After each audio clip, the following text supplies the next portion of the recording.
In 2020, even the simplest things that we often take for granted were either limited or completely cut off for most of the world. We've been inundated with information about whether or not it is safe to fly during a pandemic, as well as tons of videos on social media showing us both completely empty flights and flights that are filled to the brim and impossible to social distance on. Like many of you, I've avoided flying since March, but I was lucky to be able to fly from London over to New York. On my return back to the UK, I filmed my experience so you could see what it's like to fly internationally right now, and you can decide for yourself if you would feel comfortable or not. Okay, let's start back in New York. I had a flight booked back to the UK just a few days after Christmas, and considering that I had that flight and plans to fly internationally, and also that both of my parents were having some health problems while I was over in New York, my parents and I had pretty much virtually been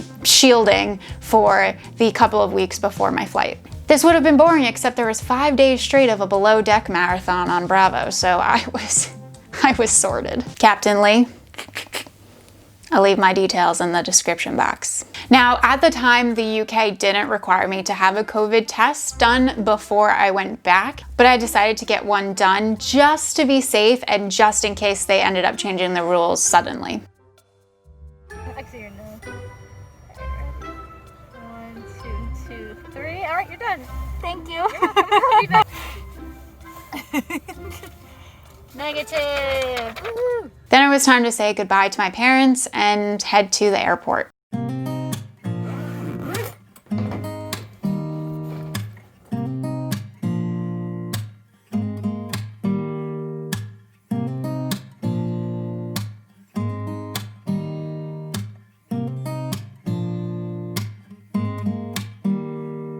As my dad and I pulled up to the departures drop-off area at JFK, I swear I have never seen so much traffic to drop people off. And I have flown from JFK and to JFK many times in my life. So I started to panic. Will there be enough social distancing? Will people have masks on like they're supposed to but aren't quite doing sometimes back in the US, even though they're required? I see you, USA. I see what you're doing. And then I walked into the terminal and I saw this.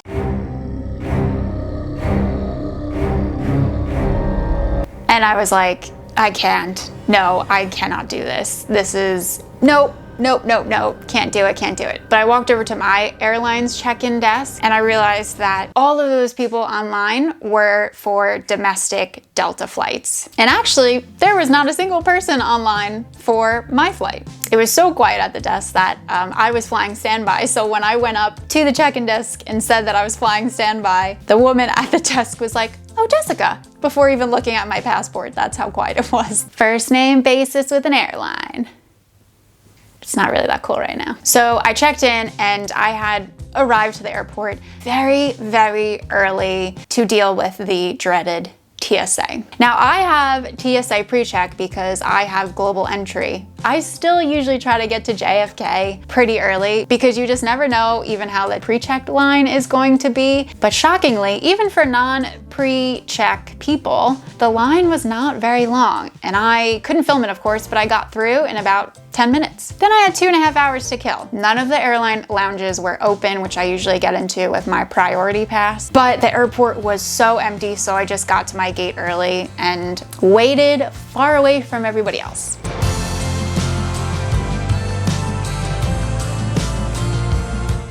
Now, when you fly to the UK, you do have to fill out a passenger locator form, and you're supposed to do it before you get on the flight. And it just has all of your details. You tell them where you've been, where you're going to be quarantining, if you have to quarantine when you get back to the UK. And you also have to put your flight number and your seat number. And because I was flying standby, I had to wait for my ticket to be issued. And at the last second is usually when you get your seat. And because the flight was so empty, everybody got on the plane in about 5 minutes and I still didn't have my ticket yet. So literally the whole plane was waiting for me. It's very stressful. I don't like to be under that much pressure. So I had to get my ticket, have the seat number, fill out the rest of the passenger locator form on my phone, and then get on the plane. So just so you know, when I've spoken to other people who have traveled specifically from the US to the UK or the reverse, they've all said that their planes have been extremely empty. And that makes sense because we've had some pretty severe lockdowns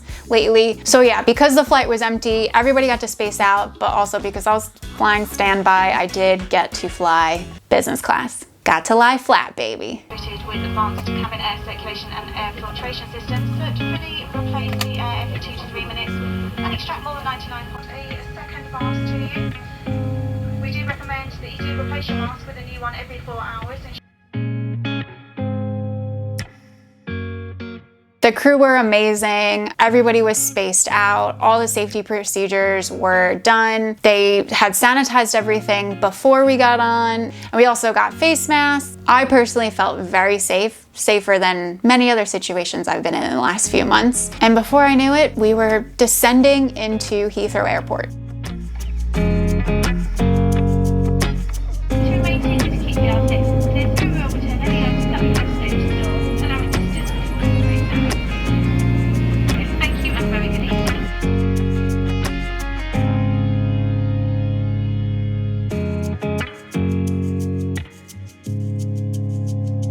As you walk through the airport to get to border control, they have a million signs that say to fill out your passenger locator form. You're gonna get fined if you don't. Fill it out now, stop, don't go any further until you fill it out, and then nobody checks it. Come on, UK government. I'm not saying this so that you can skirt around doing it. You should 100% still do it. It's frustrating that all this emphasis is put on this locator form, but nobody checks that to see that you've actually done it. Well, I grabbed my bags and then it was off to 10 days of quarantine for me. The UK government just called me, checking all my details about my passenger locator form and to see if I'm actually isolating, where I said I was going to be isolating, which I am. They said I'm not allowed to go out for walks, to go to the grocery store. They did actually check in, which I wasn't sure if I would hear from them because I'd heard from most people that no one's gotten any calls or anything, but I got a call. And here I am on day 10, my last day, and I'll show you some clips of me going out for my first walk allowed after my quarantine was lifted.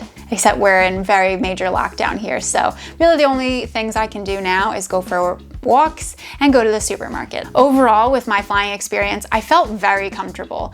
I think if I had been flying one of those domestic Delta flights, I for sure would not have. But even if I was in economy on the flight that I was on, I would have been totally fine because it's empty enough that you could space out and not have to be close to anybody. When do you think you're gonna feel comfortable enough to fly a long-haul international flight? Let me know in the comments and have a watch of one of my other videos from this whole experience by clicking the box that's popping up this one here, or no, one of these boxes.